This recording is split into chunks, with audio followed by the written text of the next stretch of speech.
शेतकरी स्वतंत्र झालेला नाही आहे, कारण हे सरकार शेतकऱ्याला चिरडण्याचं काम करत आहे। शेतकऱ्याची जमीन जाणार आहे तो शेतकरी भूमिहीन होणार आहे। एकनाथ शिंदे साहेबांनी कोल्हापूर जिल्हा वगळला म्हणून सांगितलं, तरी सुद्धा आमच्या जबरदस्तीनं शक्तीपीठ रोड चालू केला। त्या जय जवान जय किसान, जय जवान जय किसान, शेतकरी एकजुटीचा समर्थन करणाऱ्यांची शेती ह्याच्यात जात नाही मुळात, त्यामुळं ज्याची शेती जाते त्याला त्याची ती कळकळ माहिती आहे। अशाच नवनवीन अपडेट्ससाठी डिजिटल कोल्हापूर चॅनेलला सबस्क्राईब करायला विसरू नका। शक्तीपीठ समर्थनाच्या बाबतीत अनेक नेते रस्त्यावर आहेत, विरोधात शेतकरी आहेत, कसं बघता याकडे?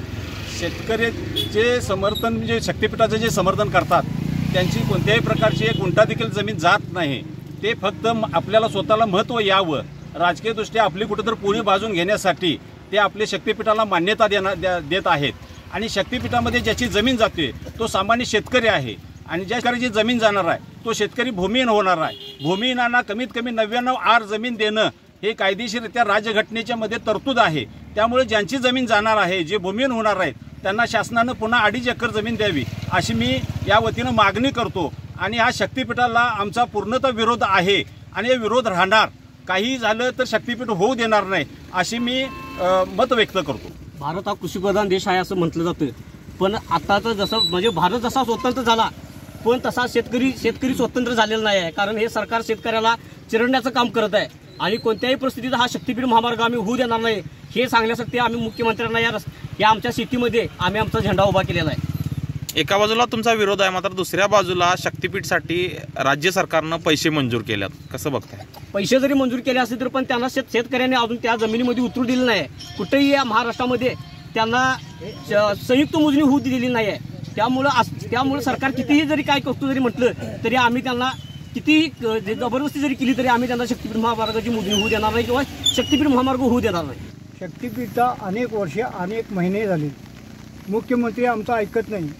एकनाथ शिंदे साहेबांनी कोल्हापूर जिल्हा वगळला म्हणून सांगितलं, तरी सुद्धा आमच्या जबरदस्तीनं शक्तीपीठ रोड चालू केला। त्यामुळं आम्ही तिरंगा झेंडा आमच्या भूमीन या शेतीत, ही भूमीन म्हणजे आमची आई आहे, आईच्या जमिनीमध्ये या उभा केलेला आहे। एका बाजूला शेतकऱ्यांचा शक्तीपीठला विरोध आहे, दुसऱ्या बाजूला काही नेते आहेत जे समर्थन करतायत, कसं बघता याकडे? काय झालंय की लोकसभेला ज्या वेळेला आपला पराभव दिसला त्यानंतर 86,000 कोटीचा हा प्रकल्प या देवेंद्र फडणवीसनी या महाराष्ट्रावरती लादला, आणि गोरगरीब शेतकऱ्यांची 10 गुंठ जमीन असेल तर ती आपली हिसकावून घेण्याचं काम या ठिकाणी देवेंद्र फडणवीसनी केलं। 1 किलोमीटरचा रस्ता करायचा झाला तर 171 कोटी रुपये या ठिकाणी खर्च होणार आहेत, आणि त्यातील 20% हे आपल्या महाराष्ट्र शासनातील मंत्र्यांच्या कमिशनसाठी वापरण्यात आलेले आहे।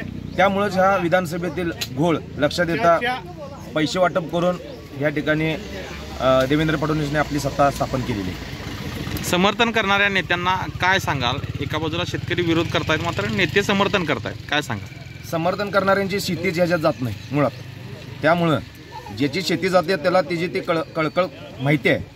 वडिलोपार्जित परंपरेनुसार या ठिकाणी ही शेती शेतकरी करत आहे, आणि ह्याची कुठेतरी जाणीव ह्या राज्य सरकारला पाहिजे। अंतिम निर्णय काय असणार आहे? शेतकरी कुठपर्यंत ही लढाई लढणार आहे? 1 इंच ही जमीन आमचा शेतकरी देणार नाही, आणि जर तो कॉन्ट्रॅक्टर ह्या शेतामध्ये जर काम करण्यासाठी आला तर त्याला शेतकऱ्यांची काय जी हिसका आहे तो आम्ही दाखवू कोल्हापूरच्या वतीने।